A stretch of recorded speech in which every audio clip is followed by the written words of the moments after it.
মন ভেঙে দেওয়া মানুষ, আপনাকে ধোঁকা দেওয়া মানুষকে আল্লাহ তাআলার উপরে ছেড়ে দিন। অভিযোগ করতে যাবেন না, তাকে বারবার জিজ্ঞেস করতে যাবেন না, কেন আমার সঙ্গে বেঈমানি করেছো, কেন তুমি আমাকে ধোঁকা দিয়েছো, কেন তুমি আমার সঙ্গে এমনটা করলা, জিজ্ঞেস করতে যাবেন না। আল্লাহ তাআলার দরবারে আপনার দুইটা হাত উত্তোলন করে আল্লাহ তাআলার কাছে বলেন, কাবার মালিক, সে আমার মন ভেঙে দিয়েছে, সে আমাকে কষ্ট দিয়েছে, সে আমাকে ব্যথা দিয়েছে, আমি তার কাছে জিজ্ঞেস করি নাই কেন আমাকে ব্যথা দিয়েছে। কাবার মালিক, তুমি তো ভালো করে জানো সে যে আমাকে অন্যায়ভাবে কষ্ট দিয়েছে। কাবার মালিক, তুমি তো জানো।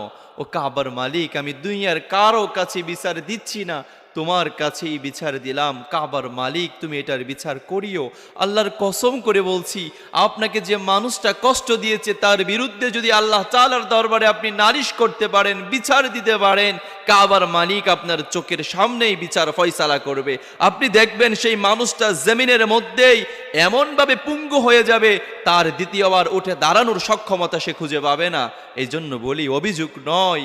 আপনাকে কেউ আঘাত দিয়েছে, আপনাকে কেউ কষ্ট দিয়েছে, কেউ আপনার মন ভেঙে দিয়েছে, কারো কাছে বলিয়েন না। কারো বিরুদ্ধে অভিযোগ জমিনের মধ্যে কারো কাছে করবেন না। আল্লাহ তাআলার কাছে অভিযোগ করেন, আল্লাহ তাআলার কাছে বিচার দিন। কাবার মালিক একদিন বিচার করবেই করবে।